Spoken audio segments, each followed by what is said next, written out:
Hi friends, మేఘనా YouTube ఛానల్కి స్వాగతం. ఇప్పుడు మేము రమణేశ్వరం ఆలయానికైతే వచ్చేసామండి. శివాలయం గుడి.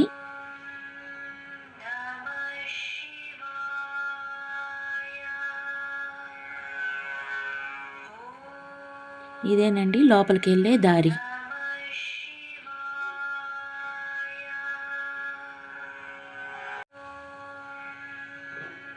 ఇదిగోండి, ఇదే గర్భగుడికి వెళ్ళే దారండి.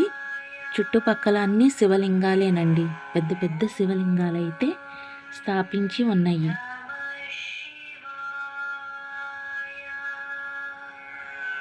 కాళ్ళు కడుక్కొని ఇదిగోండి భైరవుడికి నమస్కరించుకొని లోపలికైతే వెళ్ళాలి.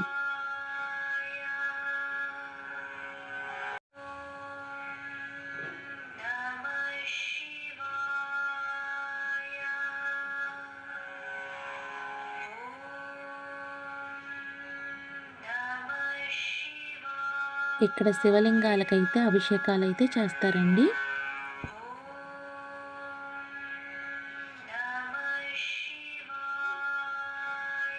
ఇదిగోండి కనిపించేదే అష్టలోహ శివలింగాలండి.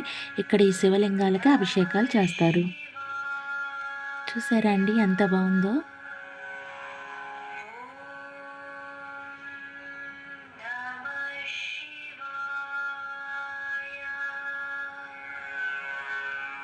ఇదిగోండి ఇటు నుంచి లోపలికి వెళ్ళాలి. సువర్ణ శివలింగేశ్వర స్వామి అండి.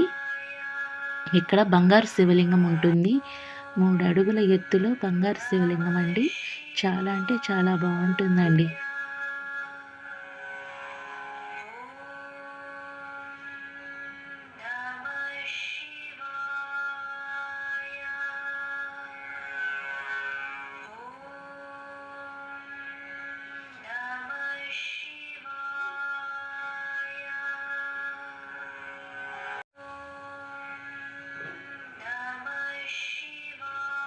ఇదిగోండి ఇదే గర్భగుడి. స్వామివారి రూపమండి. అదిగోండి బంగారు శివలింగం 3 అడుగుల ఎత్తులో ఉంటుందండి. మొత్తం బంగారమే. చాలా బాగుంది కదండి. ఇదిగో స్వామివారి దుని అండి. ఇది గుడికి ఎదురుగానే ఉంటుంది. స్వామిని తలుచుకొని దండం పెట్టుకొని బయటకైతే రావాలి. గుడి నుంచి బయటకు వచ్చేసిన తర్వాత ఇదిగోండి ఇటు పక్క నుంచి అయితే ఎడం పక్క నుంచి అయితే వెళ్ళాలి. ఆది పరాశక్తి అండి. శక్తి స్వరూపాలు అయితే ఇక్కడ ఉంటాయి.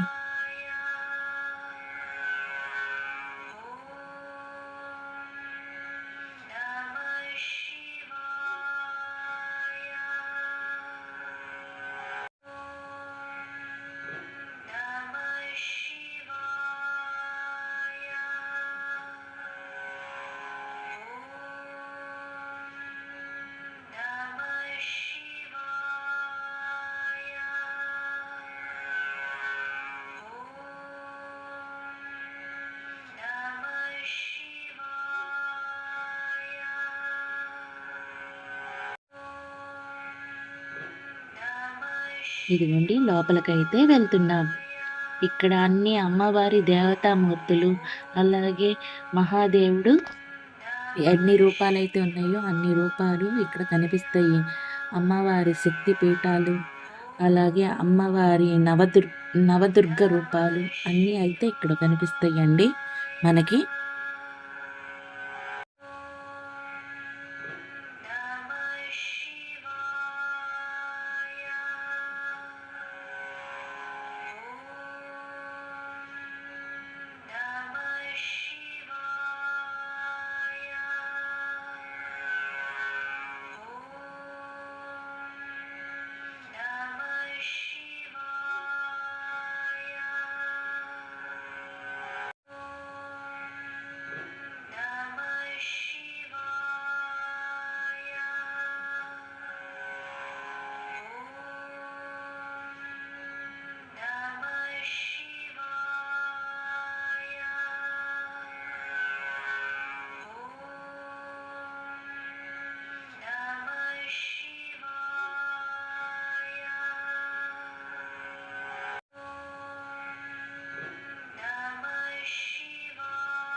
ఇదిగోండి కనిపించేది ఆది పరాశక్తి అమ్మవారు.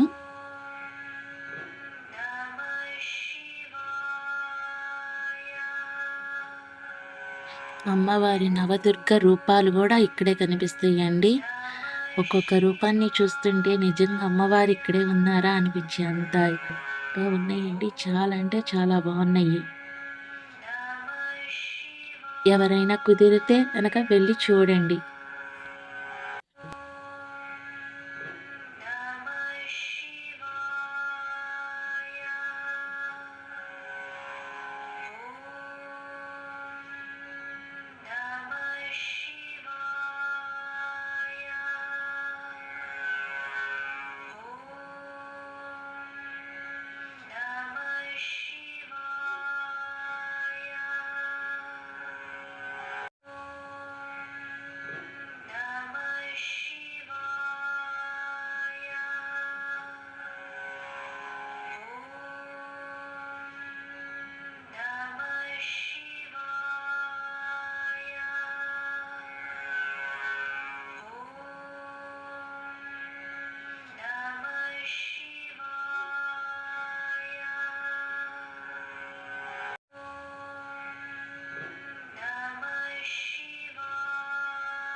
ఇదిగోండి అమ్మవారి దర్శనం అయితే అయిపోయింది. ఇటు నుంచి బయటకు వచ్చిన తర్వాత ఇక్కడ ఒక పెద్ద శివలింగం అయితే కనిపిస్తుంది కదా. ఈ శివలింగాన్ని పట్టుకొని మన మనసులో కోరిక అడిగితే ఖచ్చితంగా నెరవేరుతుందండి. ఇదిగోండి మేమైతే పట్టుకొని మనసులో కోరికలు అయితే అడిగాం. ఇదిగోండి ఇక్కడ మనుషులు కనిపిస్తున్నారు కదా, రెడ్ శారీస్ కట్టుకొని, వాళ్ళంతా గుడికి సంబంధించిన వాళ్ళండి. పని చేయడానికైతే వచ్చారు. ఈ చుట్టూతా శివలింగాలు అయితే ఉంటాయండి. చుట్టూ తిరగలేక మేమేందంటే గుడి తరపున కొన్ని వెహికల్స్ అయితే ఉన్నాయి. మనిషికి 30 రూపాయలు ఛార్జ్ తీసుకుంటారు చుట్టూ తిప్పి చూపించడానికి. మేము ఎండగా ఉందని చెప్పి ఈ వెహికల్ అయితే వెక్కాము.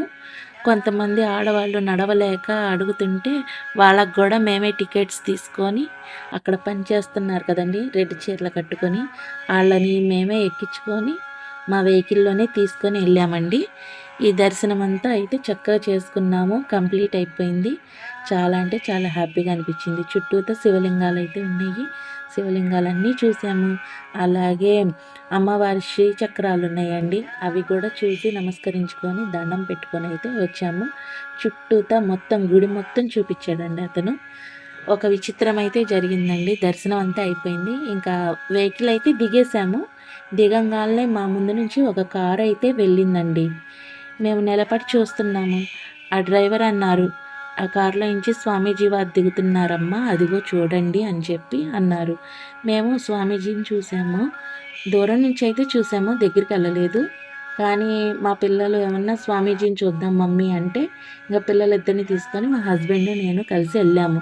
అక్కడ వాళ్ళంతా అన్నారు, వెళ్ళకండి, వెళ్ళకూడదు, స్వామీజీ మాట్లాడరు, పలకరు, వెళ్ళొద్దు అన్నారు. కానీ మా పిల్లలు వెళ్దాం మమ్మీ అనేతలకి సరే ఏదైతే అది అయ్యింది, పలకరిస్తే పలకరించారు, లేకపోతే లేదని చెప్పి వెళ్ళిపోయాము. ఆయన అక్కడ ఒక గుడి తరపున చూడటానికని వచ్చారు. దాని గురించి చూస్తున్నారు. మేము వెనక నుంచొని ఉన్నాం. ఆయన తిరిగి మమ్మల్ని చూశారు. చూడంగానే మేము నమస్కరించాము. నమస్కరించగానే ఆయన కూడా మమ్మల్ని చూసి నవ్వి నమస్కరించారు. నమస్కరిస్తే స్వామి పిల్లల్ని కాస్త ఆశీర్వదించరా అని అడిగాము. అంటేను ఆయన స్వామీజీ వారు పిల్లలిద్దరు తల మీద చేతులు పెట్టి ఆశీర్వదించారు. ఏ ఊరు నుంచి వస్తున్నారమ్మా అన్నారు. మేము పలానా విజయవాడ నుంచి అయితే వస్తున్నామండి, ఇట్లా శివాలయం గుడి చూద్దామని వచ్చాము అని చెప్పి అన్నాము. ఆయన నవ్వుకొని మీకు అంతా మంచి జరుగుతుందమ్మా అని చెప్పి దీవిచ్చేసేసి తల మీద చేతులు పెట్టి దీవిచ్చేసి అదే కారులో వెళ్ళిపోయారు. ఇంకా అమ్మటే అక్కడ వాళ్ళంతా వచ్చేసారండి. ఒక్కసారిగా గుంపు కూడేసి మీరు అంత అదృష్టం చేసుకున్నారో, స్వామీజీ మిమ్మల్ని వచ్చి దీవిచ్చారు, ఇక్కడ ఎంతమంది ఉన్నా ఆయన పట్టించుకోరు, అట్లాంటిది మిమ్మల్ని చూసి నమస్కారం చేశారు. అలాగే మమ్మల్ని దీవించారు కూడా. మీరు ఏ జన్మలో ఏ పుణ్యం చేసుకున్నారో అని చెప్పి చాలా ఇదిగా చెప్పారు. కానీ మేము ఏ జన్మలో ఏ పుణ్యమో చేసుకోలేదు. ఆ దైవానుగ్రహం మా మీద ఉంది. అందువల్ల స్వామీజీ దర్శనం కూడా మాకు అయ్యింది. అంతేనండి. ఆ స్వామి ఎప్పుడూ మనకి తోడుగా ఉంటాడు. ఏదో ఒక రూపంలో మనకి మంచి చేయాలని వస్తుంటారు. అలాగే వచ్చారు. అలానే దీవించి వెళ్ళారని అనుకున్నాం మేమైతే. చాలా హ్యాపీగా అయితే ఈ శివాలయం గుడి దర్శనం అయితే బాగా జరిగిందండి. ఇదేనండి ఈ శివాలయం గుడిలో జరిగిన మంచి సన్నివేశం మీ అందరితో షేర్ చేసుకోవాలని అయితే అనిపించింది. మా వీడియో కనుక మీకు నచ్చినట్టయితే లైక్ చేయండి.